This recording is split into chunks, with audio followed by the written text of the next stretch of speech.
What if the dream of financial freedom you've been chasing is quietly slipping through your fingers? Not because you're not working hard, but because the moves you're making are pulling you further from your goal.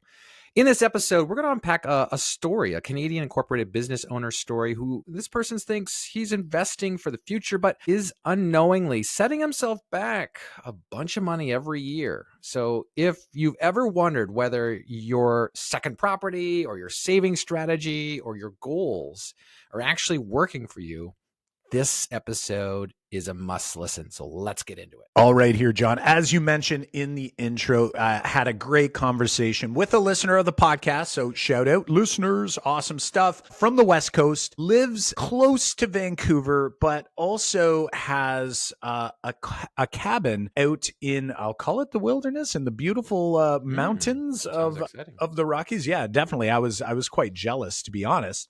A lot of great things going on. And what intrigued me about this call right from the get-go, and we actually had a good conversation through email ahead of the call. So anytime someone books a discovery call, I typically reach out with a handful of questions to get some context here. And if there's an opportunity, it's like, hey, let's start hashing them out a little bit before we actually get on a call. And basically, this particular individual was sort of floating with this idea of like they were aware that they have, first of all, a primary residence, quite a bit of equity in this primary residence, especially since the, we'll call it the COVID boom in the real estate market. So a mortgage against this thing, but, I'm going to say probably about 75 to 80% equity in this property, which is fantastic. Before COVID, they had actually borrowed against the primary residence in order to buy a cabin. This was up in some skiing area. It's not Whistler, but out near a popular skiing hill. And that was something that they really wanted to do. And they kind of looked at it as like sort of a 2-for-1, like this idea. If you listen to some of the early episodes, when I bought my first investment property, my backup plan was secondary home, right? And I was like, everyone gets the fear of like, maybe I can't rent it. And if I can't rent it, well, at least it's in a spot I didn't mind. It was Florida. So, I was very excited about that. I feel like they had this idea right from the start. They go, we're going to do short-term rentals here. We're going to use this thing. And it's like, if we could like offset some of the costs, it's kind of a win-win. Like it's an investment in that, we've got real estate, which is great. It's traditionally done very well, especially here in Canada. And we're able to utilize this property for our family and our lifestyle, which is awesome. So sounds like a great situation. The problem that they've sort of run into along the way here. So the problem isn't the fact that the values of the properties have bumped and all of those. Those are all good problems to have, right? Property values have all gone up. But it's that this cabin is actually costing them quite a bit out of pocket, which has restrained them from doing a ton of other investing currently. So basically what they have left over is essentially like dollars in RRSPs, which is great. But again, it's sort of like they're like, we don't want to be like relying only on the growth of these two properties, which is sort of the strategy that's going on. Well, let me ask you this. Like if you buy a cottage or, a cabin because it's in the woods. Yeah. We don't call them cabins here in Ontario. I don't know if that's like a BC you would thing. if it wasn't on a lake, because you're thinking lake. That's what cottage to you means, lake. Got But it. if you're like, I got this like cottage in the woods, is it not close to a lake? You might say cabin. It's actually interesting. I never really thought about that. So let me ask you this.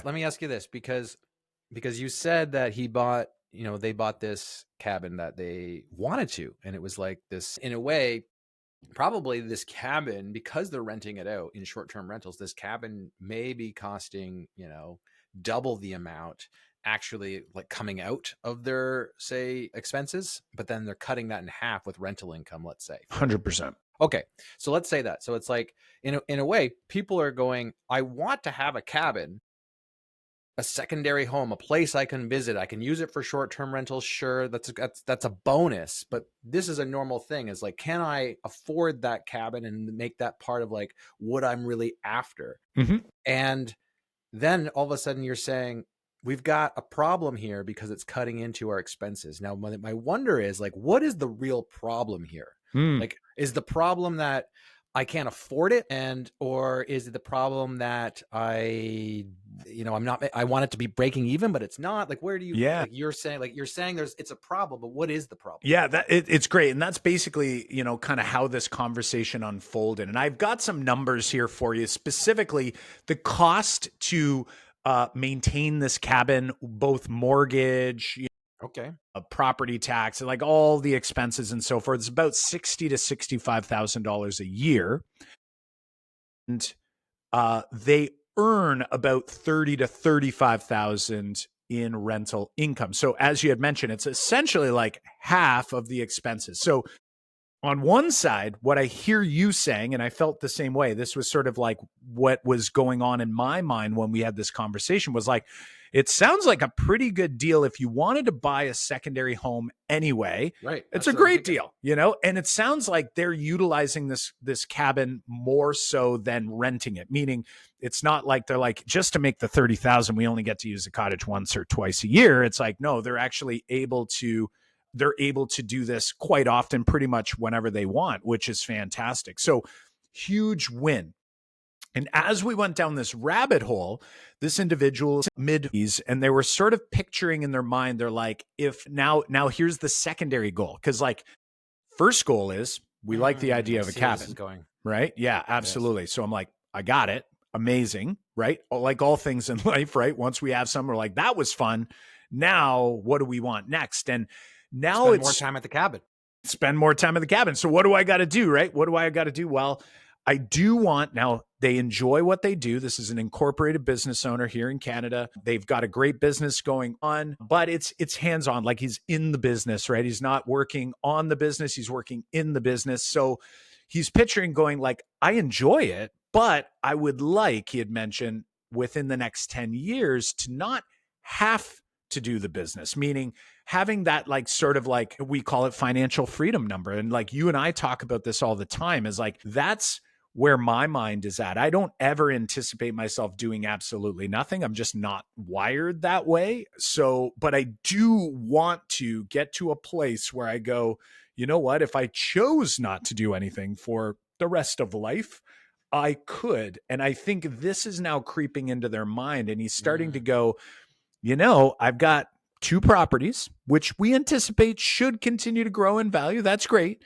But like, if I ever get to that place, or when I get to that place, if it's 10 years from now, where's the income coming from in order to make me feel that way? Like, even if, let's say, property values went up by 10% every year consistently for the rest of time, it's like, that's great and all, but it's like, do I want to leverage against a property? Do I want to sell one of the properties? Right? Like, this is where the first phase in our wealth planning journey and our pathway that we set up, and through the questionnaire we ask people, this is all about vision planning and really getting clear on what it is that I want. Because even when I'm financially free, quote unquote, what does that look like for you? And where, like, Yeah. does that mean having both properties? Do I want to sell one property? Like, these are the Well, things that yeah. we only know once we have clarity around what does that actually look like if we were to wave the magic wand. We love the magic wand question. And all of a sudden, boom, you were there today. What does life look like? And then we can maybe back map from Right. there.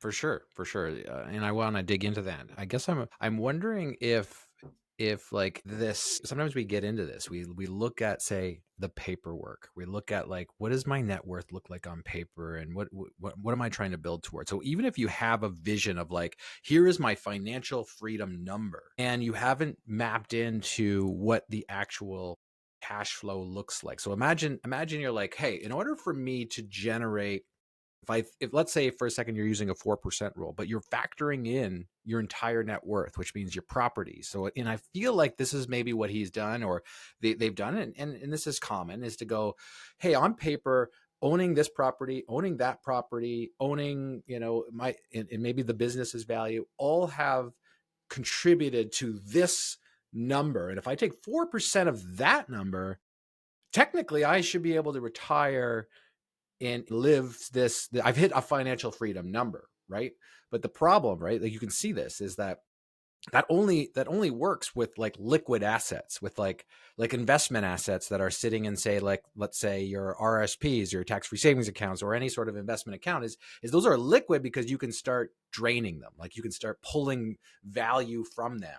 You've got your dividend investing accounts. Like, you're going to get paid dividends. You can live off that. Like that's passive income. And maybe his imaginary, like his vision was like, I'm going to have passive income, but so all these assets accumulate to this value, but then you just have to start selling them, or Mhm. doing something with them to actually get that cash flow. So his options are like what you're saying is like, okay, if I want to have all of that and I want to retire early, what am I willing to say negotiate here? Am I willing to say sell that property and take the cash and now invest it and then start withdrawing so that it accumulates, or it accounts for my passive income source, that now I don't have to work for money because now I'm actually withdrawing the appropriate amount forever? Or am I selling my primary residence to do the exact same thing? You've brought up the fact that it's like, I guess you have the option to leverage against this, pull equity from the properties, and then use that as the value of, like, draining that, almost like, think of reverse mortgage type thing. Yep. Or it's like, here's the other option, is like, have I built my business to a place where I'm now working on the business and not in the business, but it still spits out cash flow or spits out revenue for me to live on, but I don't have to work so much, right? Like it all kind of, you have to kind of look at all of this in pieces and going like, have I actually mapped out where this actual cash flow is going to come from if I want to retire early? So I think this is where he is. He's like, I want to retire early. I want my cottage. I want my business. And this is why you said it all boils down to stage one of your financial health and your wealth plan, which is, what are we trying to do? Like, what is it that we want to try to do? Now, I also want to preface that your vision, stage one, the clarity you have can shift. I would recommend, like, you reevaluate every 3 to 5 years. Where do you want to go? Where do you want to go? Is the things I'm doing, helping me get there?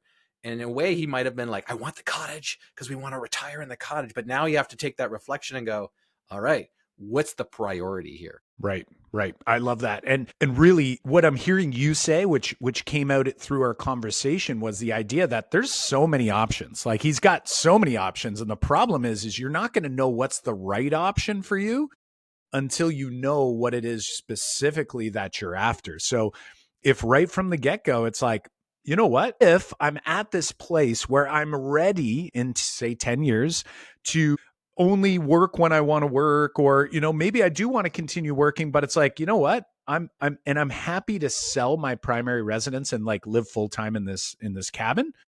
Rock and roll. It's like you've just created yourself the opportunity. Like, we can look out, and I actually mapped this out for on YouTube here. Anybody who's watching, I've got this crazy spreadsheet we're not going to dig into in any depth or anything, but you can sort of see like some of the things that we're going through my mind. Is like, in 10 years, like, the primary home is worth 1.8 right now. If inflation's 3% and we just assume the property is going up by 3%, his property could be worth about $2.4 million at year 10, or 2.5 million at the start of year 11. And his mortgage, which was at 360, assuming a 20-year amortization, 5% interest rate, his mortgage is paid down to just about $200,000. He's got about $2.3 million sitting there in equity that he could release in a moment's notice. Now, I say a moment's notice, you Oh, have I to was sell just the saying. property and all that fun stuff. But that money right there is like, you've got a decent chunk of cash that could provide you with, and according to his current cash flow numbers, it would be enough, according to a very, very simple, basic 3 to 4% rule. That would probably be enough. But if I want to keep my primary residence, what does it now mean, right? So does it mean I'm going to start leveraging against these properties, as you mentioned, reverse mortgage or something else? He did mention that he had this interest of potentially repurposing some debt equity. Obviously, listener of the podcast knows that right now he's got a primary worth 1.8 million. He's only got about 360 owing on. He's got like $1.4 million of equity in that thing. Could I refinance that and maybe put it into another investment. And in his mind, it was like, I want to do more real estate, which I think could be Okay. a great, great move here.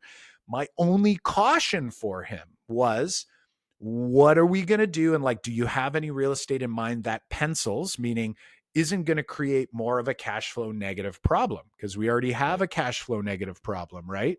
So he was like, student rentals, that's like where, it's always cash flow positive. It's great and all. And I was like, okay, now this introduces a whole new rabbit hole of what goes into student rentals is a lot different than what goes into set and forget sort of tidy turnkey property that you have a long-term tenant that goes in there and you're Well, it's hoping is it's cash used flow to short-term positive. rentals, though, so it may be, in a way, it's not too far off from, say, managing short-term rentals, because that's a lot of legwork right there too, to kind of continually monitor and do that. So, that like you're saying, I think it could be a good option, but I think you're saying the big idea here is to make sure that you're giving yourself like this buffer room for risk and error, right? So it's like, okay, I'm going to try something new, and therefore I'm going to go down this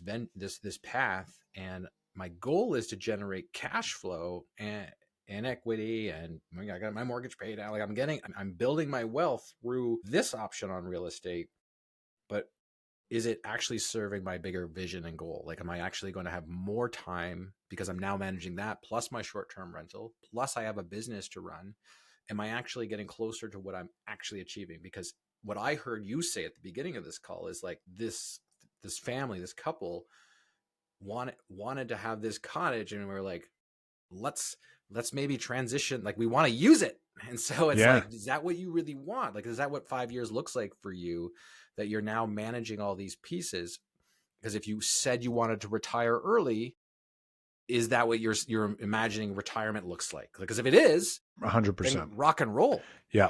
but if it isn't, then you might want to rethink your pathway. 100%. And and I think the part that intrigued me about the conversation and the big takeaway that this particular listener had walked away with was, there's some thinking around the vision part, that first stage that they're going to have to do. And then once they have that, we can then start looking at the other stages, right? And start talking about, say, the wealth reservoir, for example, because that's sort of Mm, the area that right. came up when we talked about leveraging more to buy more real estate. Is okay, what does that do, or how does that alter your wealth reservoir? Is there enough there that will not put you in a bad situation? Like, we don't want to go more cash flow negative. We don't want a big repair or capital expenditure on this new property that is going to put you in a worse position, right? From a cash flow perspective. So we have to just be cautious. And then as we filter down and we get all the way down, the last one ends up being about legacy and estate. Mm-hmm. And we start looking there and we go, shoot, when I did my vision planning, I was picturing for like retirement and I was picturing to solve that problem. But now I have to start thinking about, guess what? When you get to retirement, then if you haven't thought about legacy and estate planning, all of a sudden that creeps in and you go, shoot, I thought I was on track to get the exact retirement plan I was after, but then I forgot about the kids. They have a couple kids, and I forgot about what I want to see happening over that time period. Here's this aspect that as you get deeper and you clarify your vision, we start to then ask questions like, when you retire, how will you feel when you see your pile, as we call it? When you see the pile, do you want that pile to continue growing? Maybe it's at a lower clip. Do you want to see that pile stay the same? Right. Or are you actually planning for that pile to decumulate and watch the pile go down over time? The traditional retirement plan is focused on decumulation, which would mean not running out of money. The 4% rule is based on the idea of hopefully not running out of money. Well, guess what? The reality of that is that if I follow a traditional 4% rule, then what you're saying is you're okay to see the pile slowly fall over time. Mm-hmm. And that as long as the pile doesn't turn into nothing, you're happy. But the reality is most of us are human, last I checked, and most of us actually don't feel good about watching that pile that we worked our entire life to grow. Like, think of it, so many incorporated business owners that listen to this show, imagine you've been working towards your business. Like, when they get to that place where they're finally ready to maybe sell the business, a lot of times business owners get this, like, I've been working my whole life for this, I don't want to see it go. And that's for money. So imagine if you're watching this thing, this pile that you've grown and you've spent your entire life to get to, and then now it's like, based on all of your planning, it was to see that pile slowly fall and slowly decumulate over time and potentially leave with very little or nothing for the next generation.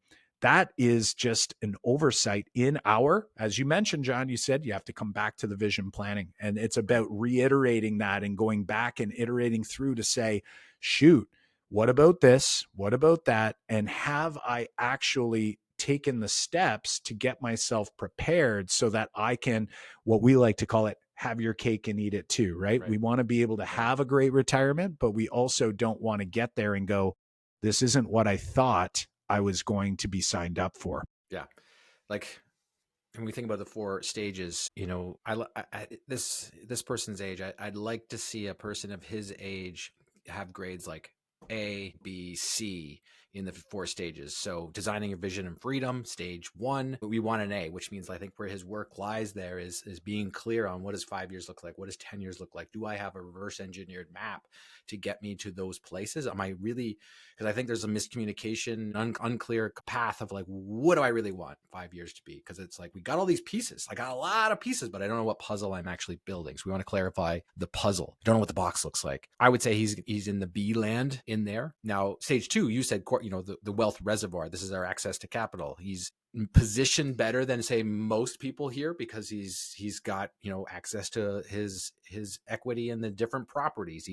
He's looking to do a little bit more in real estate. I'd say he's still be in this land, but we'd want him to say all of a sudden go like, let's use some of the leverage the way that we need to use the leverage to say maybe go down that route with another real estate property to start working towards those goals. But again, you got to define what those goals look like, but making sure that you've got that kind of margin of safety mapped out. Stage 3, optimizing your wealth plan. So this is like, what are the pieces? Am I optimizing my pieces?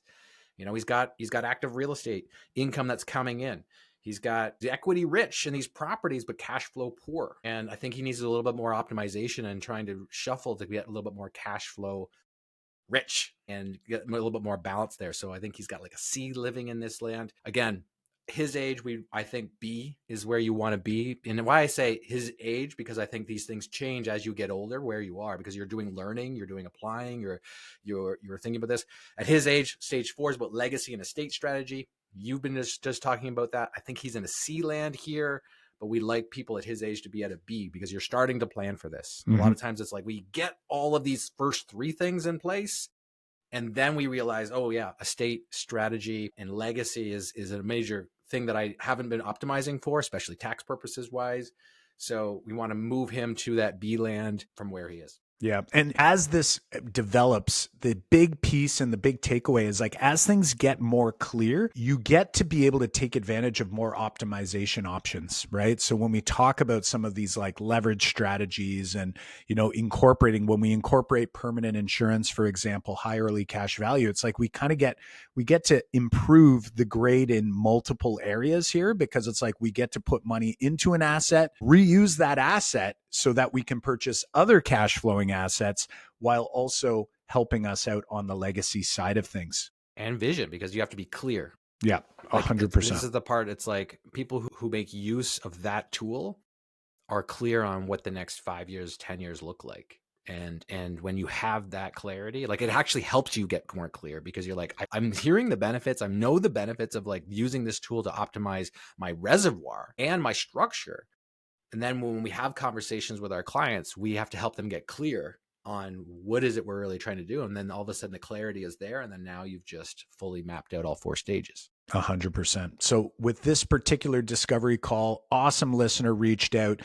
the goal was to get some big takeaways. And I think they walked away with some big takeaways as they articulated, which is that they have some thinking to do. And luckily they have time, right? They have this 10-year runway that they're going, okay, let's get more clear around what it is that we really want that goal to look like and sound like. And then from there, we can then start developing a strategy, and we can start working on some of those grades in, stages 2, 3, and 4. If you're interested in learning a little bit more about where you are along your own wealth building journey, head on over to canadianwealthsecrets.com/discovery, and you'll be able to walk through our questionnaire, which is like a mini little assessment to kind of get you a sense as to where things are going well for you and where you might want to focus your attention next. And of course, if the timing is right, feel free to book a discovery call where we can go through your scenario a little bit more nuanced. We appreciate you listening. And my friends, we can't wait to hang out with you in our next episode. Take care. Just as a reminder, the content you heard here today is for informational purposes only. You should not construe any such information or the materials, legal, tax, investment, financial, or other advice. Kyle Pierce is a licensed life and accident and sickness insurance agent and the president of Corporate Wealth Management with Canadian Wealth Secrets. Thanks, everybody. Take care.